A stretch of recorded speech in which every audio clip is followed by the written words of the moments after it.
Alors, bonjour, nous nous sommes quittés la semaine dernière avec les Madianites. Donc, nous avons vu cette tradition biblique qui rapproche Moïse aux Madianites et qui, en fait, cette relation qui culmine dans la visite du beau-père de Moïse, un prêtre madianite, qui introduit, en fait, le sacrifice pour Yahvé. Donc, je vous ai montré que c'est un texte, en effet, très étonnant, puisque le premier sacrifice offert à Yahvé n'est pas offert par le clergé israélite, qui n'existe pas encore, qui n'est pas encore installé dans ses fonctions, ça viendra beaucoup plus tard dans le livre du Lévitique, mais ici, justement, c'est donc un prêtre madianite qui offre un sacrifice, et on a vu que le texte après a été retravaillé pour introduire aussi Aaron et d'autres. Néanmoins, il reste que l'initiative du sacrifice vient bien de Jéthro, ou il a d'autres noms aussi, vous vous souvenez. Donc cela, en fait, a mené les anciens à formuler ce qu'on appelle l'hypothèse madiano-kénite, à savoir que c'est donc les Madianites ou les Kénites, parce que nous allons voir que ces deux tribus ensemble sont très proches, qui auraient en fait introduit ou fait faire connaître aux Israélites le culte de Yahvé. Donc ça a été formulé au XIXe siècle par quelqu'un qui a utilisé un pseudonyme pour formuler cette hypothèse. Apparemment, à l'époque, c'était une hypothèse osée, donc on ne pouvait pas mettre son nom donc, pour affirmer cela. Cette hypothèse, qu'est-ce qu'elle dit ? Elle dit qu'il y a dans la Bible un certain nombre de textes qui nous montrent encore qu'il y a un lien très fort entre la vénération de Yahvé et les Madianites ou les Kénites. Nous allons voir que ces deux sont très liés. Le premier texte, c'est en fait l'histoire de Caïn et Abel. Vous connaissez tous l'histoire de Caïn et Abel, mais vous le connaissez surtout sur l'angle d'une réflexion sur l'origine de la violence, sur le fait que Dieu est un peu curieux puisqu'il accepte le sacrifice de l'un, il rejette le sacrifice de l'autre. Il y a quelque chose un peu d'arbitraire, peut-être derrière. Donc, évidemment, aujourd'hui, tel que nous l'avons, cette histoire, c'est surtout une histoire, un mythe qui pose une question sur la condition humaine pour expliquer l'origine de la violence, notamment.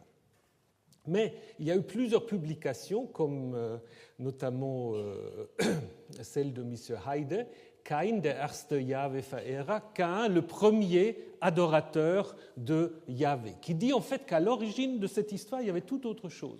Ce n'était pas une réflexion générale sur l'origine de la violence, c'était le récit d'origine, le récit étiologique du clan des Kénites, qui se sont retrouvés en fait dans la figure de Caïn, qui était en fait leur ancêtre, puisqu'en effet, Caïn et Kénite, vous pouvez tout à fait faire le rapprochement, et en effet, on aura voulu expliquer avec la première version de cette histoire que vous connaissez, je ne veux pas vous la relire, comment les Kénites ont été donc des premiers vénérateurs de Yahvé, mais aussi comment les Kénites sont devenus ce qu'ils sont, à savoir des nomades, des gens qui n'ont pas un lien très fixe d'attachement, puisque le récit de Caïn, vous vous souvenez, il se termine par le fait, la première partie se termine par le fait que Caïn s'éloigna de la face de Yahvé et habita dans le pays de Nod. Et Nod, c'est un jeu de mots en hébreu qui veut dire l'errance. Donc c'est quelqu'un qui est tout le temps en mouvement, c'est-à-dire c'est presque une sorte de contradiction. Il est dans un pays où il faut bouger tout le temps, n'est-ce pas ? Donc l'idée en fait de cette hypothèse, c'est que derrière Genèse 4, vous avez en fait un récit d'origine d'un clan des Kénites qui explique leur situation de nomades, ils doivent donc bouger tout le temps, et donc le sol tout seul ne marchera pas. Quand tu cultiveras le sol, dit le verset 12, il ne te donnera plus sa force, tu seras donc errant et vagabond sur la terre. Donc là, du coup, il y a une autre lecture de ce récit. Ce n'est pas simplement la question de la gestion du premier meurtre. Là, l'idée, c'est comment, en fait, les Caïnites sont devenus des nomades. Et on imagine donc que ça aurait été raconté justement dans un milieu kénite pour expliquer la situation dans laquelle se trouve ce groupe. Alors c'est assez spéculatif, je vous l'admets, donc ce n'est pas sûr qu'on peut prouver cela. Toujours est-il qu'il y a d'autres textes, en effet, qui nous montrent un lien très fort entre des groupes qui sont appelés kénites et Yahvé. Donc si on n'avait que Genèse 4, à mon avis, on aura pu se méfier, parce qu'en effet, si on lit le récit tel que nous l'avons maintenant, en fait, dans le récit actuel, Caïn, est-ce qu'il reste nomade? Si vous considérez la suite du récit, que je ne vous ai pas mis là, mais que vous connaissez, ou vous pouvez relire. Non. Ensuite, dans le récit actuel, en fait, Caïn devient le fondateur de la civilisation, parce que c'est lui le premier fondateur d'une ville, n'est-ce pas? Au verset 17, on continue en disant Caïn construit une ville, et puis ses descendants, ils inventent les techniques, la métallurgie, la musique, la culture, etc. Donc, tel que nous avons maintenant ce récit qui continue, Caïn, c'est plutôt, en fait, l'inventeur de la civilisation. Et là, nous avons toute une réflexion sur la civilisation comme moyen de gérer la violence. Un peu aussi comme Freud l'avait imaginé, n'est-ce pas, que la civilisation est un outil, un moyen de mettre frein à une sorte de violence sauvage. Ça, c'est clair. Maintenant, on peut toujours se poser la question s'il y a eu un récit plus ancien qui s'est terminé là. Nous n'allons pas aller dans tous ces détails. Je préfère maintenant plutôt vous montrer les autres textes où on parle des Kénites, qui sont vus de manière positive. Par exemple, Balaam, vous connaissez l'histoire de Balaam, qui est appelé pour maudire Israël, mais qui ne peut pas maudire Israël, qui doit bénir Israël. Et ce qui est intéressant, qu'il bénit pas seulement Israël, mais aussi les Kénites. Tout d'un coup, on se demande, mais qu'est-ce qu'ils font les Kénites là-bas? Apparemment, ils sont associés à ce peuple de Yahvé, puisque on leur dit, ou Balaam leur dit, ta demeure est solide et ton nid posé sur la roche. Donc des gens qui sont dans des situations difficiles, mais qui reçoivent en effet un oracle de réconfort. Idem, Saül, quand il fait la guerre contre les Kénites et les Amalécites, plutôt contre les Amalécites, et puis il dit en effet aux Kénites qui se trouvent là, partez, écartez-vous, quittez les rangs d'Amalek, de peur que je ne vous traite comme lui alors que toi tu as agi avec fidélité, chesed, envers tous les fils d'Israël quand ils montaient d'Égypte. Donc là aussi, qu'est-ce qu'on a comme idée? On a l'idée que les Kénites, c'était un peuple solidaire des Hébreux lorsqu'ils montaient d'Égypte. Donc là, de nouveau, les Kénites sont vus d'une manière tout à fait positive. D'autres exemples. Yaël, la dame qui préfigure Judith, puisqu'elle va tuer en fait Sisera, donc l'ennemi d'Israël, et qui est également présentée comme étant la femme d'un Kénite. Les Récabites. Alors les Récabites qui sont présents aussi dans le livre de Jérémie, qui apparemment une sorte d'idéal nomade et qui sont des yavistes purs et durs, on dit aussi qu'ils ont une origine kénite. Caleb, c'est un kénizite. Alors, est-ce qu'il faut rapprocher les kénizites aux kénites? Ça, c'est une hypothèse de Blenkinsop, ce qui est tout à fait possible. Alors, Caleb, c'est un personnage tout à fait intéressant. Je ne sais pas si vous vous souvenez de Caleb. qui a d'ailleurs un nom un peu étonnant, puisque Caleb, c'est comme Klebs, donc c'est le chien, mais qui est ici un nom tout à fait positif, alors que normalement dans les cultures du Proche-Orient ancien, le chien n'est pas toujours si bien vu.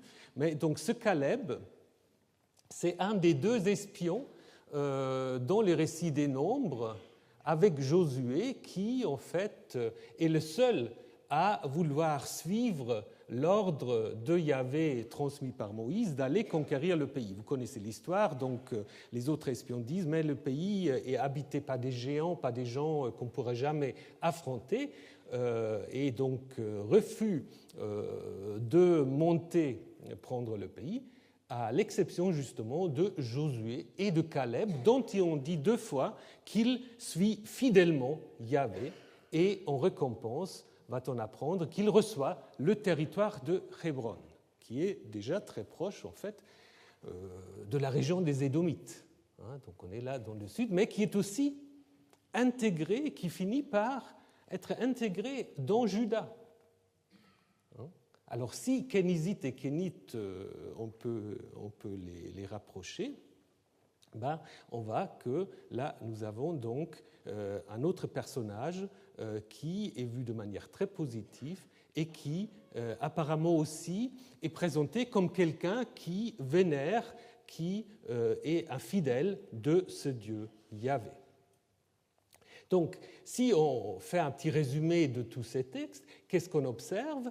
Il y a un lien entre les Madianites, ça nous l'avons vu la semaine dernière, les Madianites qui sont parfois aussi présentés comme des Kénites, comme les Édomites, comme les Kénites, donc tout ce monde se retrouve lié, et nous avons également vu dans ce papyrus d'Anastasie et d'autres qu'à Édom, il y a ces Chassous qui peut-être étaient un groupe de vénérateurs de Yahvé, si vous vous souvenez ce que nous avons vu tout au début.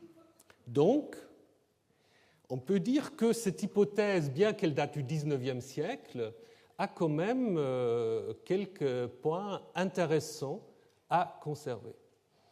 Je pense actuellement, dans la recherche publique, on revient un peu vers les grands-pères ou vers les arrière-grands-pères, n'est-ce pas ? On tue toujours un peu les pères, donc ceux qui nous ont précédés, ils n'étaient pas tellement intéressés par ces questions-là, ils trouvaient qu'on ne pourrait rien en savoir. Et quand on regarde en fait ce que les anciens ont fait, à mon avis, ils ont quand même trouvé des choses tout à fait intéressantes. Et je pense qu'il faut un peu réhabiliter cette hypothèse madiano-kénite, et je vous donnerai encore quelques arguments supplémentaires qui, à l'époque, n'étaient pas tellement présents dans la discussion. D'abord, une réflexion sur le lien, et ça c'est très intéressant, entre Yahvé, Israël et Édom. Nous avons vu que Édom, Madian, les Kénites, on ne sait pas, ils sont à la fois en Édom, ils sont à la fois en Madian, que il y a un lien très, très fort entre Madian, Édom et Yahvé. Maintenant, ce qui est intéressant, quand vous regardez la Bible, on peut dire à la fois les Édomites, c'est les ennemis d'Israël, puisque après la destruction de Jérusalem, ils vont profiter en fait du démantèlement du royaume de Juda pour occuper notamment le sud.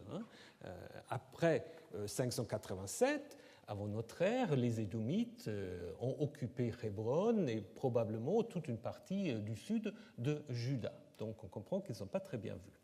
En même temps, on constate quand même dans beaucoup des textes des choses tout à fait étonnantes.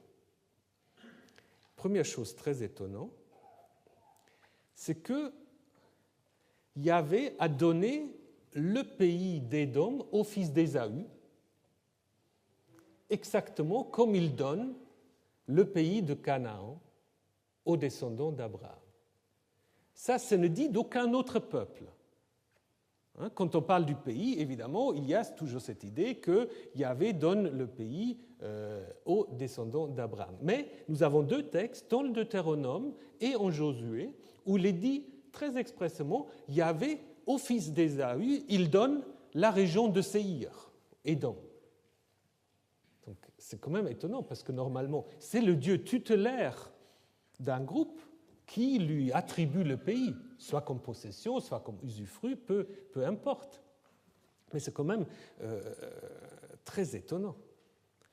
Et vous avez d'autres textes, comme Deutéronome 23, où il est question de ne pas considérer l'Édomite comme quelqu'un d'abominable. C'est un texte où on dit beaucoup de mal des Moabites et des Ammonites, les gens de l'Est. Ceux-là, alors, il n'est pas question qu'on a des rapports avec eux, mais aussitôt quelqu'un dit « Attention, tu ne considéreras pas l'Édomite comme abominable parce que c'est ton frère. » On peut continuer sur cette même ligne et observer une chose très étonnante aussi. La Bible va condamner les dieux nationaux des Moabites, des Ammonites, Kamosh et Milcom. On va les mentionner plusieurs fois, mais jamais le dieu des Édomites.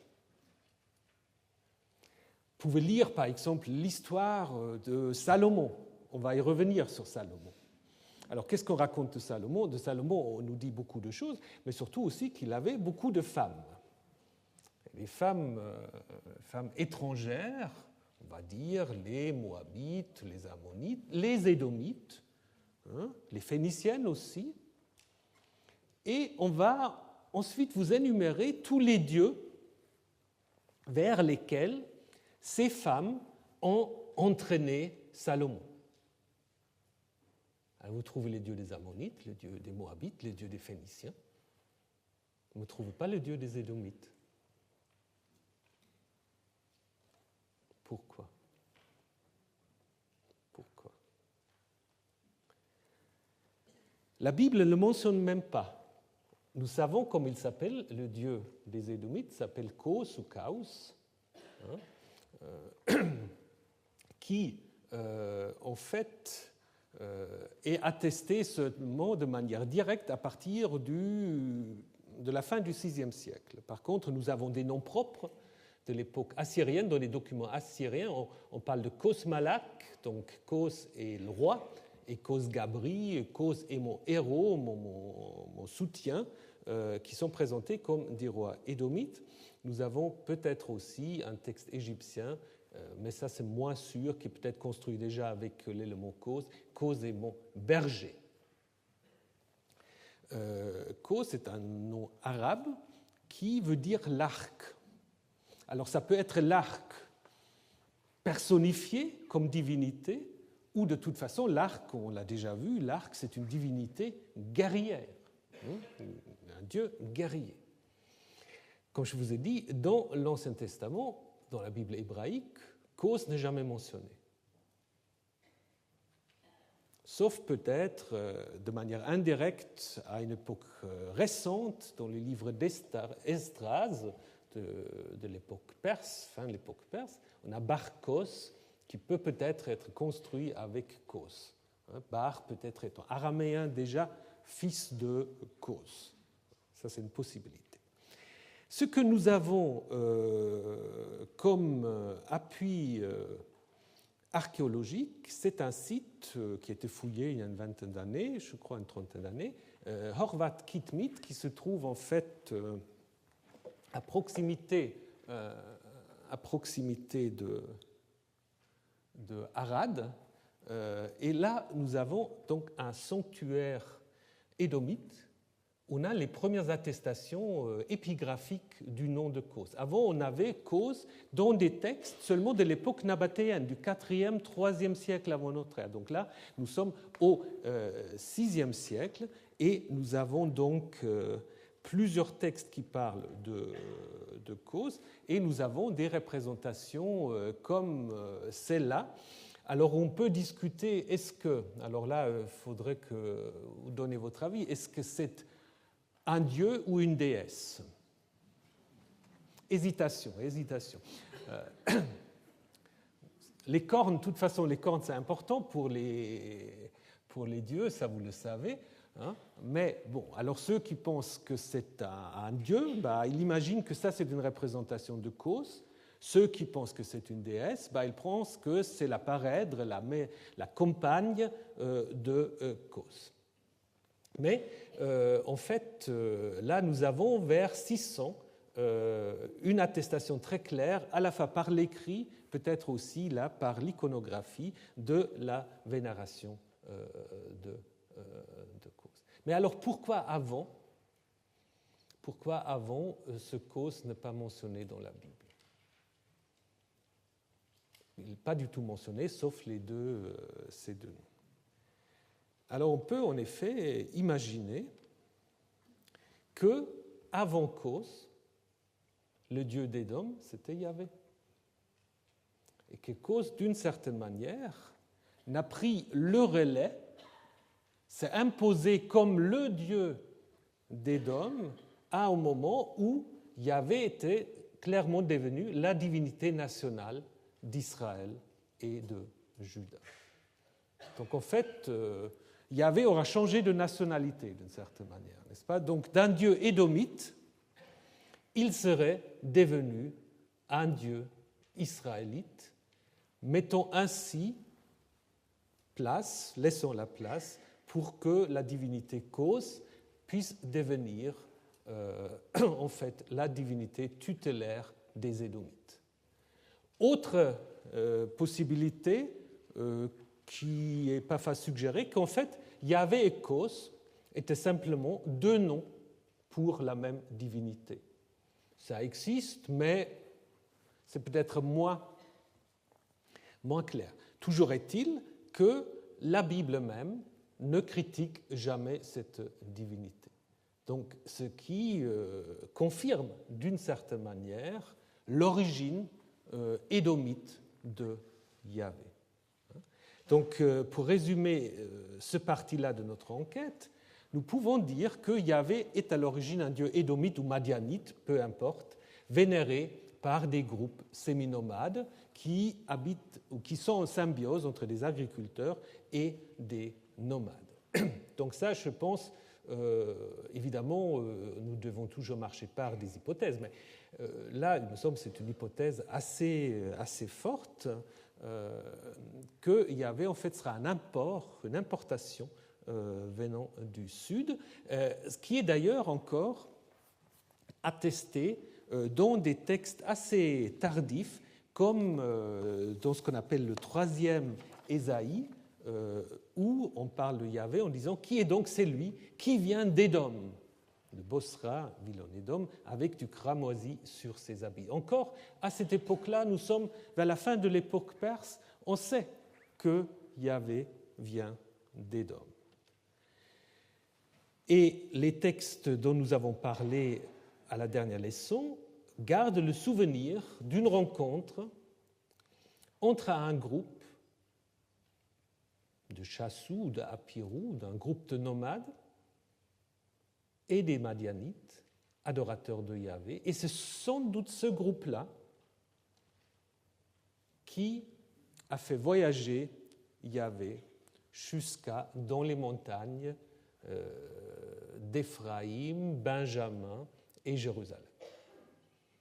Maintenant, nous devons en effet nous poser la question suivante de notre enquête. Voilà, il y a quelque chose de presque un peu policier. Maintenant, alors, on a à peu près cerné l'origine. Maintenant, il faut se poser la question, comment ce Yahvé, s'il est un dieu édomite, comment devient-il le Dieu d'Israël? Alors là, évidemment, nous devons aussi faire une enquête sur le nom d'Israël et sur ce lien. Aujourd'hui, ça va de soi, il y avait le Dieu d'Israël, mais ça n'a pas toujours été une évidence. Alors, commençons comme d'habitude. Posons-nous d'abord la question, qu'est-ce que nous dit la Bible? Les témoignages bibliques, ils sont diversifiés. Dans le Pentateuque, Yahvé devient le Dieu d'Israël lors d'une conclusion d'alliance au mont Sinaï. Avant, en fait, Yahvé n'était pas apparu comme Yahvé. On dit qu'à Abraham, il s'était présenté comme El Shaddai. On reviendra sur ces questions de El. Et d'abord, il dit à Moïse, donc tu vas amener tout ce monde au Sinaï, et ensuite on verra. Alors, ce qui est très intéressant, C'est à ce moment-là, lorsque Yahvé apparaît comme la première fois au peuple, il se présente en effet comme celui qui a vaincu l'Égypte. Vous avez vu vous-même ce que je fais à l'Égypte, comment je vous ai porté sur des ailes d'aigle ou de vautour, et comment je vous ai fait arriver jusqu'à moi. Donc c'est Yahvé qui fait arriver le peuple jusqu'à lui, à savoir au Sinaï, dont on ne sait pas très bien où ça se passe. Ou encore, le début du décalogue, c'est moi Yahvé ton Dieu, qui t'ai fait sortir du pays d'Égypte. Donc, on observe que Yahvé devient le Dieu d'Israël en lien avec cette affirmation que c'est un Dieu qui est plus fort que les Égyptiens, qui a vaincu les Égyptiens, et ce lien entre Yahvé et son peuple se scelle autour d'un rituel de sang sur lequel nous allons revenir. Moïse va asperger à la fois l'autel et le peuple avec du sang, et ce sang sera présenté comme étant le sang de l'Alliance, Dam Haberit. Ça a aussi eu après un grand succès jusque dans le christianisme, un peu différent. Mais ce n'est pas la seule manière dont la Bible voit les choses. Par exemple, en Osée 9, chez le prophète Osée, on ne parle pas du Sinaï, on dit simplement, c'est Dieu qui parle, « J'ai trouvé Israël comme des raisins dans le désert. J'ai vu vos pères comme des figues, comme les prémices d'un figuier. » Donc, il n'est pas question d'une conclusion d'alliance, c'est simplement, il y a un peuple qui se trouve quelque part dans le désert et qui est adopté par Yahvé. Ou encore, chez le prophète Ézéchiel, c'est encore autre chose. Là, Dieu dit, le jour où j'ai choisi Israël, j'ai juré à la descendance de la maison de Jacob et je me suis fait connaître à eux en Égypte. Je suis Yahvé, votre Dieu. Donc là, c'est en Égypte où ça se passe. Donc, vous voyez, vous avez différentes manières dans la Bible d'imaginer l'origine de cette relation entre Yahvé et Israël, soit en Égypte, soit dans le désert, soit de manière plus précise au Sinaï. Les trois textes, évidemment, n'ont pas la même perspective, mais les trois textes concordent dans l'idée que ce n'est pas une relation qui a toujours existé. C'est quelque chose qui s'est établi à un moment donné. Donc c'est quelque chose historique. Yahvé est devenu le Dieu de ce peuple à un moment précis dans l'histoire de ce peuple. Et cela, d'ailleurs, maintenant nous allons nous éloigner de la Bible pour y revenir plus tard, cela est confirmé par le nom d'Israël. Ça, à mon avis, c'est la meilleure preuve que Yahvé n'a pas toujours été le Dieu d'Israël. Il suffit de regarder le nom Israël. Nous allons revenir sur la question qu'est-ce que ce nom signifie, mais c'est un nom qui est construit avec l'élément théophore il ou el. Donc le Dieu qui apparaît, ce n'est pas Yahvé, c'est El ou Ilou. Autrement, Israël aura pu s'appeler Israyahu. Ça aurait été tout à fait possible au niveau de la construction grammaticale. Mais ce n'est donc pas le cas. Donc c'est la même construction que dans le nom Ismaël, n'est-ce pas?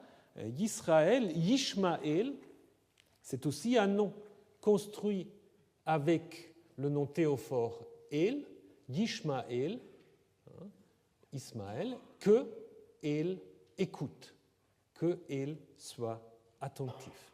Donc il s'agit là des noms à la troisième personne de l'inaccompli, la conjugaison à préformante, dans la forme du jusif, n'est-ce pas?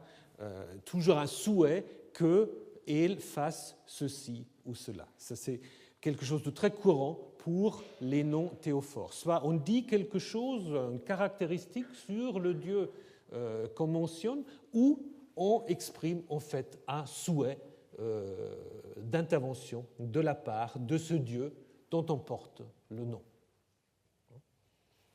pouvez faire aussi vos propres enquêtes avec beaucoup de noms encore qui nous viennent de ces traditions-là. Les Raphaël, les Michael, et ainsi de suite. Bon. Alors, maintenant, qu'est-ce que signifie Israël? La question de l'étymologie. Il y a trois possibilités. Il y a une première qui est proposée par la Bible même, par ce texte que vous connaissez sans doute, où Jacob, et d'ailleurs nous allons revenir sur Jacob, parce que Jacob, à un moment donné, Jacob devient Israël. Jacob change le nom, et cela nous est présenté dans une narration où Jacob lutte avec quelqu'un. D'abord, il n'est pas dit que ce quelqu'un est un dieu, on dit c'est un ish, n'est-ce pas, un homme, quelqu'un, et c'est seulement à la fin le nom divin apparaît. On ne te nommera plus Jacob, mais Israël, car tu as lutté avec Dieu. Qui sarita im Elohim. Également, en Osée 12, dans sa vigueur, Be'ono, Sarah et Elohim. Dans sa vigueur, il a lutté avec Dieu. Donc, dans cette idée-là, la racine sera Sarah, battre, lutter, combattre, et si on prend le nom comme un justif, donc qu'elle combatte, qu'elle lutte, donc l'idée d'un elle en fait combattant. Ce qui pose un tout petit problème de l'histoire des religions. Est-ce qu'elle est un Dieu qui combat? C'est plutôt un Dieu paisible. On va le voir. Donc c'est un peu étonnant. En plus, cette racine, en fait, n'est attestée dans la Bible qu'en Genèse 32 et en Osée 12. Donc juste dans ces deux noms, dans ces deux récits, pardon.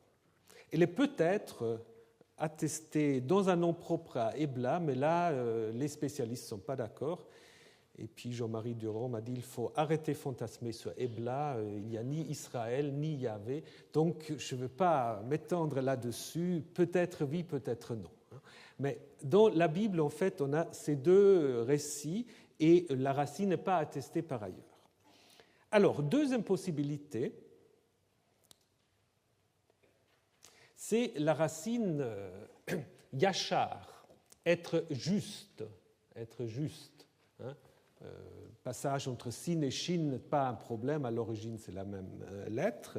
Donc l'idée serait alors elle est juste. Cela trouve en fait un appui assez intéressant grâce à un nom dont on ne sait pas très bien ce qu'il signifie en fait. Yeshurun. Est-ce que vous avez déjà entendu parler de Yeshurun? Yeshurun apparaît plusieurs fois dans la Bible comme une sorte de parallèle poétique pour Israël. Dans des textes poétiques comme en Deutéronome 32 ou Deutéronome 33, mais aussi en Habakkuk, Yeshurun est utilisé comme équivalent de Israël. Personne n'a tout à fait résolu le problème de l'étymologie de ce mot, donc voilà, avis aux amateurs.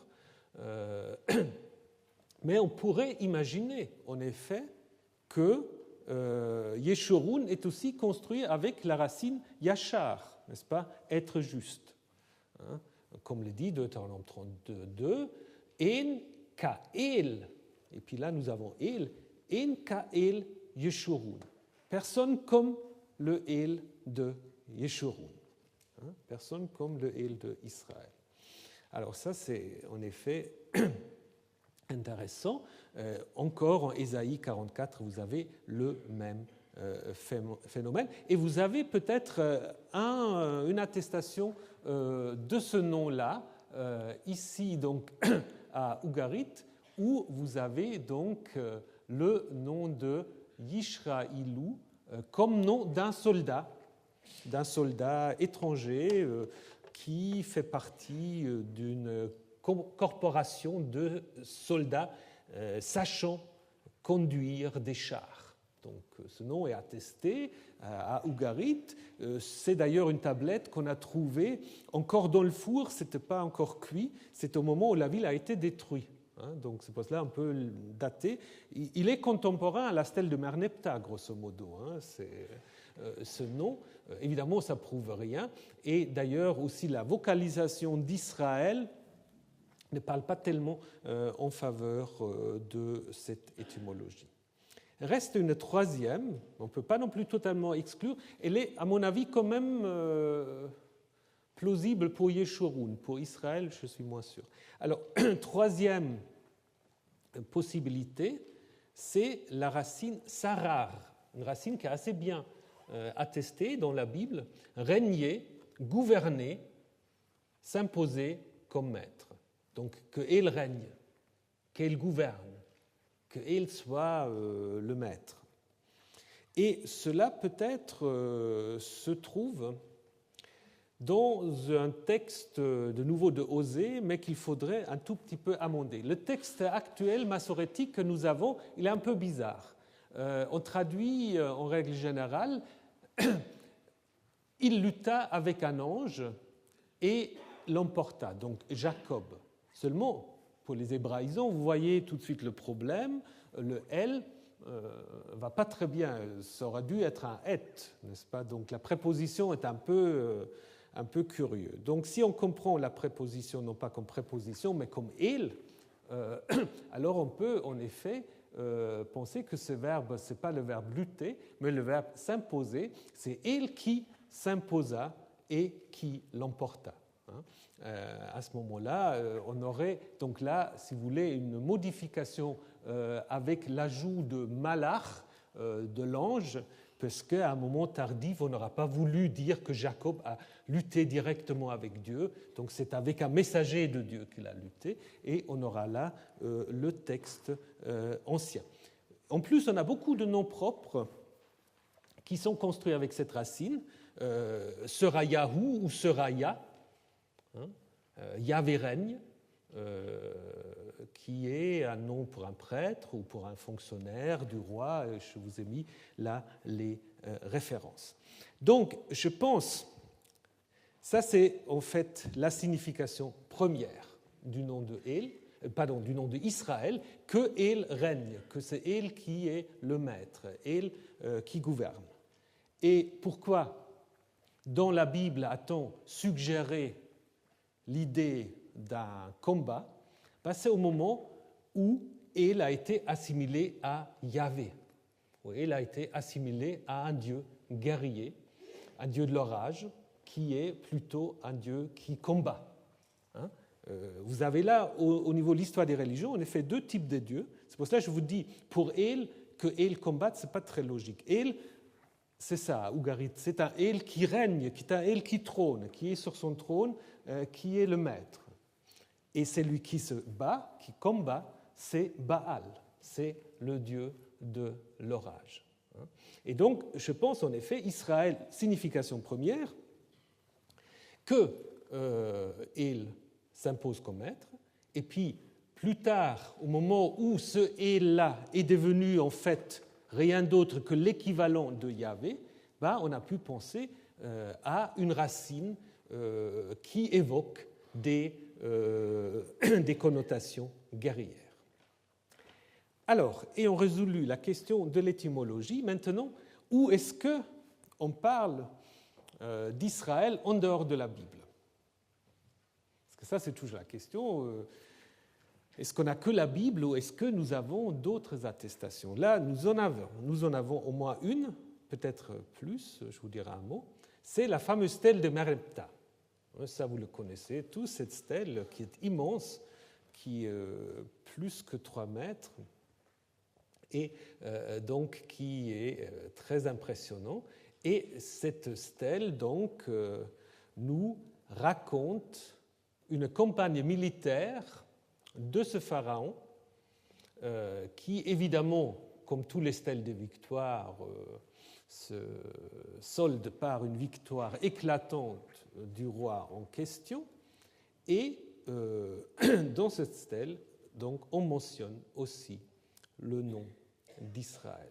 Alors, le texte de ce stèle, ou disons la plupart du texte qui nous intéresse, le voici. Une grande joie est advenue en Égypte et la jubilation monte dans les villes du pays bien-aimé. Elle parle des victoires qu'a remportées Merneptah sur le Tchénou. On traduit souvent par la Libye. Alors, ce n'est pas évidemment la Libye actuelle, bien qu'il faudra aussi mettre de l'ordre. C'est en effet tout ce qui est sur la frontière est de l'Égypte. Les chefs tombent en disant paix, ce qui est très intéressant que le mot paix ait une empreinte sémitique. C'est Shalom, comme les égyptologues ne savent jamais comment il faut vocaliser, bon, Shalamou, Shelemou, peu importe. Paix, pas un seul ne relève la tête parmi les 9 arcs. Les 9 arcs, c'est un nom, en effet, qu'on donne à tous les ennemis d'Égypte. Ça peut changer selon les circonstances, mais c'est 9. Dans la Bible, c'est 6 ou 7, la liste des peuples que vous avez dans Josué, Deutéronome. Là, c'est les 9 arcs. Défait est le pays de Tchénou. Alors, donc, d'abord, il était à l'est. Le Hatti est paisible, donc les Hittites. Canaan est dépouillé de tout ce qu'il y avait de mauvais. Ascalon est emmené. Gézer est saisi, Yénoam devient comme si elle n'a jamais été existée. Alors Yénoam, par contre, on ne sait pas très bien. Quelque part en Transjordanie, en Palestine du Nord, ça reste encore ouvert, on reviendra dans un petit moment. Alors, et ensuite, voilà ce qui nous intéresse, Israël est détruit. Sa sémence, mais ce n'est pas la seule traduction, j'y reviendrai, sa sémence n'est plus.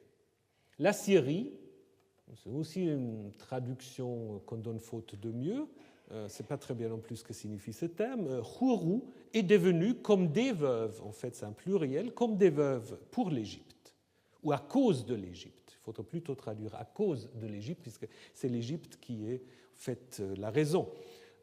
Tous les pays sont unis, ils sont en paix, chacun de ceux qui erraient sont maintenant liés par le roi, etc., comme d'habitude. Voilà. Alors, ce qui est intéressant quand même ici, c'est que nous avons la première attestation d'Israël dans un document en dehors de la Bible. Alors, cette stèle a fait beaucoup, a produit beaucoup de commentaires, etc. Il y a des gens qui ont essayé de contester que ce soit Israël, mais je pense que c'est un peu futile. C'est Israël, et puis on ne peut pas non plus dire que Israël, c'est pas très important dans cette stèle, parce que quand vous regardez la construction, je vous dirai quelques mots là-dessus dans un petit moment, mais vous voyez quand même que c'est l'aboutissement.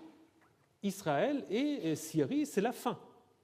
Donc, en fait, il y a toute une construction qui présente la victoire contre la Syrie et Israël comme l'aboutissement, puisqu'après, on finit avec la formule traditionnelle de louange au pharaon, etc. Donc, on ne peut pas dire que c'est un truc en passant, c'est même quelque chose qui est vraiment au centre de l'intérêt. Alors, ceux qui suivent les actualités archéologiques ont peut-être entendu parler d'un nouveau scoop, mais il faut se méfier des scoops, d'un scoop où il semble qu'on aurait trouvé une attestation égyptienne du nom d'Israël plus ancien. Ah, si vous êtes abonné au Monde de la Bible, je pense qu'on va vous en parler sous peu. Alors, qu'est-ce que c'est ? C'est en fait dans un piédestal assez abîmé qui se trouve dans le musée d'égyptologie à Berlin. On a trouvé en fait, ça a été publié déjà il y a quelques années, puis personne n'avait trop fait attention. Et on trouve en effet, comme dans la stèle de Merneptah, on trouve Askelon et Gézer. Et ici, on a une cartouche très abîmée qui est, selon ceux qui ont republié ces cartouches, à lire comme Ishari ou Isha'al. et ça pourrait être en fait l'attestation la plus ancienne. Elle sera plus ancienne que la stèle de Merneptah. Mais enfin, j'ai consulté quand même quelques égyptologues, c'est pas sûr que c'est beaucoup plus ancien. Donc, et alors l'écriture est évidemment très différente. Je reviendrai sur l'écriture de la stèle de Merneptah. L'écriture est assez différente du Israël que nous avons chez Merneptah. Et en plus, ce qu'on peut remarquer ici, c'est dans les cartouches qui en fait expriment des villes ou des campements, des termes géographiques qui sont vaincus. Alors que dans la stèle de Merneptah, Israël, nous allons y revenir, n'est pas du tout un terme géographique. Ce n'est pas une ville, ce n'est pas une région, c'est un groupe. Donc, on peut dire, au mieux, c'est une autre attestation du nom d'Israël, mais écrit très différemment, et ce n'est pas beaucoup plus ancien, ça ne va pas bouleverser le monde, comme prétend cet article. Au pire, c'est toute autre chose qu'on n'a pas encore réussi à déchiffrer ou à expliquer. Voilà, mais je voulais quand même vous le montrer, puisque dans les mois à venir, on va peut-être discuter encore cette inscription. Mais disons, pour nos affaires, ça ne change pas beaucoup. Alors, revenons à la stèle de Merneptah. Donc, on ne va pas faire de l'égyptien, simplement, je voudrais vous montrer quand même la manière dont le nom d'Israël est translittéré.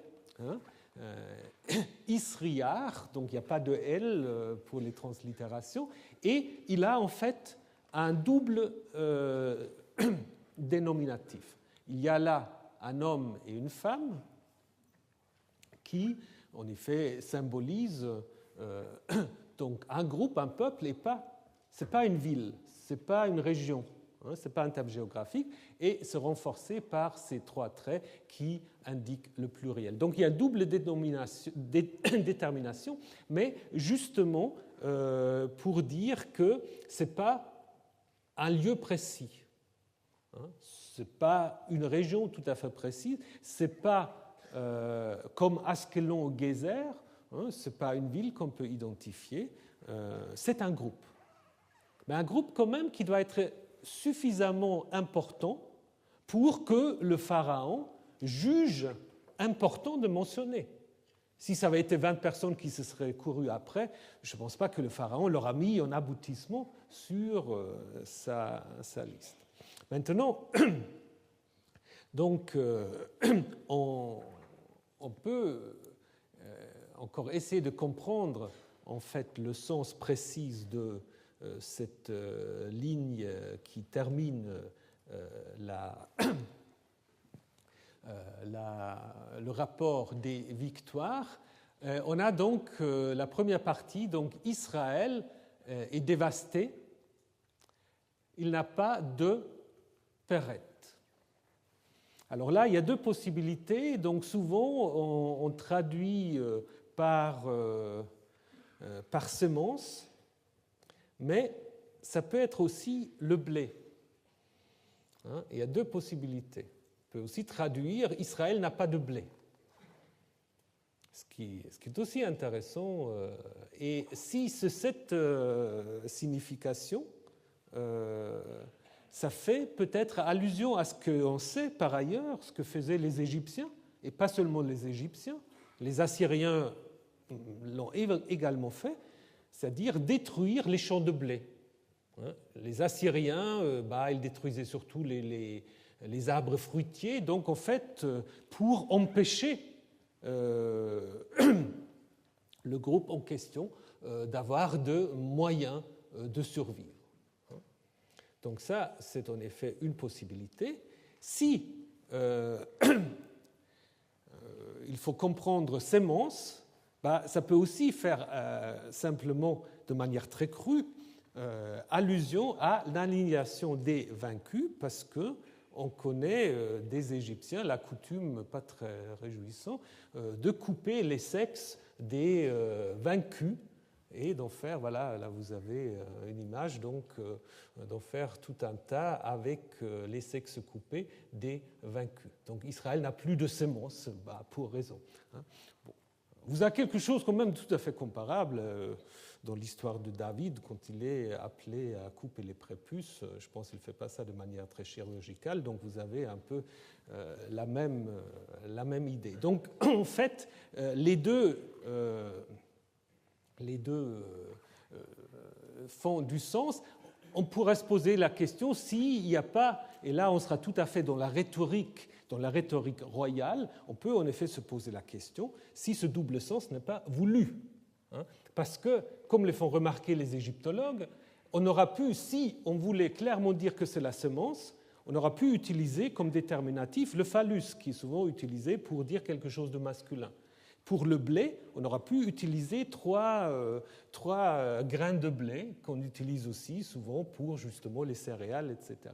Donc on a laissé en fait la chose ouverte et donc on peut en effet du coup le comprendre des deux manières, surtout quand on regarde la suite. Il y a une allitération par rapport à la Syrie, ce qu'on ne traduit pas Syrie. On ne sait pas exactement comment il faut le traduire. C'est probablement quelque chose qui est un peu en parallèle à Canaan. Est-ce que c'est exactement la même chose? Est-ce que c'est une région plus petite? Donc, il faut vous méfier quand vous avez Syrie. Ce n'est pas la Syrie telle que nous la connaissons maintenant. Donc, la Syrie, c'est probablement la région géographique à l'intérieur de laquelle se trouve ce groupe qui est appelé Israël. Puis si vous regardez l'Égyptien, ça commence toujours avec une gutturale. Ici, là, vous avez encore le chet et encore là, donc vous avez vraiment allitération. Donc c'est un texte qui est tout à fait réfléchi de manière rhétorique. Et donc si du coup on prend de nouveau l'idée de semence, on a là de nouveau un autre jeu. Israël, c'est comme l'homme, n'a plus de sémence, n'a plus de sperme, et Syrie, le chourou, c'est comme une femme parce qu'elle est présentée, ou la région est présentée comme des veuves, donc qui n'ont plus d'hommes, qui sont abandonnés. Donc cette stèle, en effet, se termine par cette affirmation très forte sur la victoire totale que le Pharaon aura remportée sur Israël et la région à l'intérieur de laquelle ça se trouve. Donc, qu'est-ce qu'on peut dire? Malheureusement, on ne sait pas très clairement où il faut situer Israël. Alors, les lieux qui sont situés sur la stèle de Merneptah, donc c'est Askelon et Gézer. Canaan, bon, là, c'est clair. Yénoam, alors certains pensent que ça se trouve quelque part du côté de Kinneret ou de Transjordanie, mais là, nous n'avons pas vraiment des choses très claires, et donc se pose la question d'Israël. Donc je pense qu'on peut en effet imaginer, grosso modo, si ça c'est le départ, ou disons si c'est l'extension sud de Canaan, et Yénoam peut-être l'extension nord, mais ça c'est une hypothèse, on aurait donc là une allusion à un groupe se trouvant dans les montagnes d'Éphraïm. Et c'est là, j'y reviendrai, où va en effet surgir la royauté, va surgir Israël tel que nous le connaissons. Donc du coup, ça fait tout à fait du sens. Et ce qu'il faut également, évidemment, dire, que ça doit être quand même, à la fin du XIIIe siècle, un groupe important pour que Pharaon le mentionne. Aussi important que Askelon et Gézer. Ce n'est pas un tout petit rassemblement de quelques personnes, c'est apparemment un ennemi que le Pharaon juge digne de lui pour qu'il mentionne sa victoire sur lui. Et évidemment, cela pose d'autres questions, mais qui ne nous concernent pas directement. Ça pose évidemment la question de l'historicité de l'Exode. Parce que ce groupe-là, ce n'est pas un groupe qui vient juste sortir d'Égypte. Donc là, la première mention d'Israël dans les documents égyptiens, ce n'est pas en Égypte, c'est en Palestine. Et ça correspond évidemment aussi à ce que nous disent les archéologues, que Israël, c'est d'abord un ensemble qui se développe à l'intérieur du pays. Israël, c'est autochtone, ce qui n'exclut pas certains apports extérieurs, mais l'idée du Pentateuque, que tout le peuple sort d'Égypte, traverse la mer et le désert, non. Israël, tel que la stèle de Merneptah le présente aussi, est clairement un ensemble autochtone. Est-ce qu'on aura des images de cet Israël? Peut-être. Peut-être. Disons, vous allez être déçus. Mais voilà.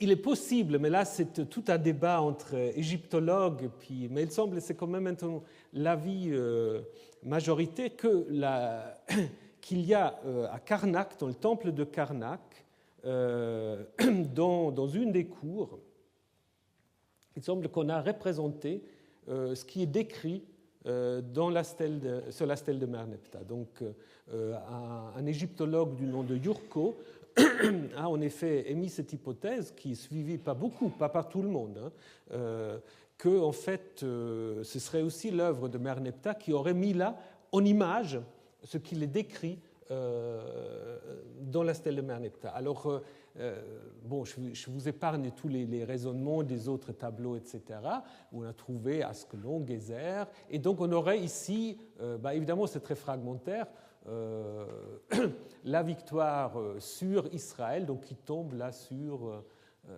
des animaux, donc on a quelques personnages qu'on peut identifier là et là. Et c'est assez intéressant parce que si c'est vrai, on voit que les vêtements sont tout à fait typiques cananéens. Parce que des Cananéens, on les trouve par ailleurs dans les représentations égyptiennes. On sait comment les Cananéens sont habillés, comment ils sont coiffés. C'est intéressant aussi que ce Israël-là, ça ne ressemble pas tout à fait aux chassous. Les gens ne sont ni coiffés ni habillés comme les chassous. Donc c'est un groupe encore qui peut-être ne connaît pas encore le Dieu Yahvé, qui vénère encore le Dieu Israël. Mais là, évidemment, c'est encore loin d'être sûr, mais voilà, on aura quelques indices. Qu'est-ce qu'on peut encore dire sur l'origine du nom? Certains ont voulu le mettre en rapport avec un nom qu'on trouve dans la Bible 3 fois, Asriel.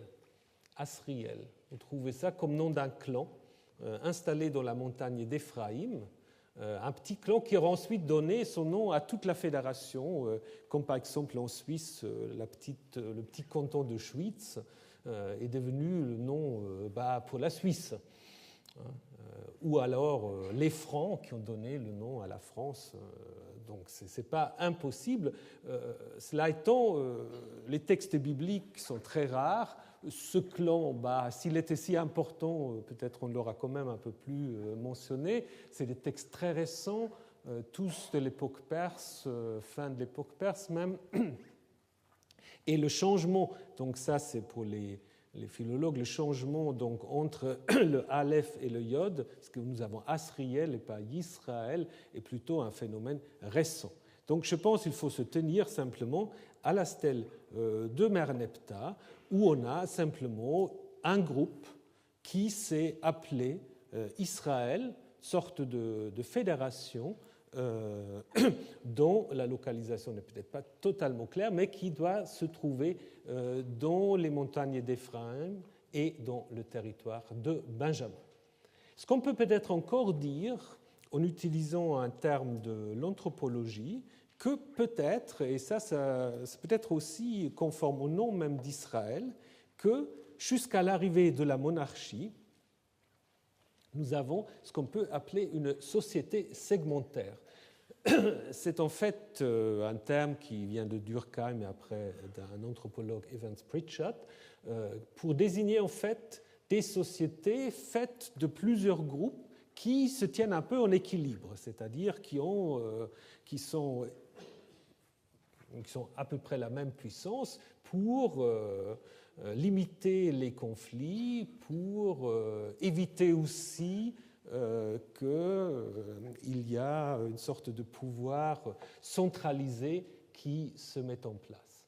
Et donc, du coup, le nom d'Israël, que El règne, que El soit maître, donc que Dieu soit maître, peut tout à fait, du coup, refléter les idéaux de ce type de société.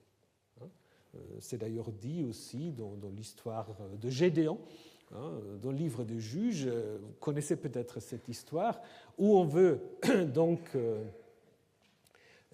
que Gédéon, qui a remporté la victoire pour justement Israël, on lui propose de régner comme roi ou comme chef, et il dit « c'est pas moi qui sera votre maître, ni mon fils, c'est Yahvé qui sera votre maître. » Évidemment, là, c'est déjà Yahvé qui est identifié à El, mais qui montre encore une certaine aversion contre un pouvoir centralisé.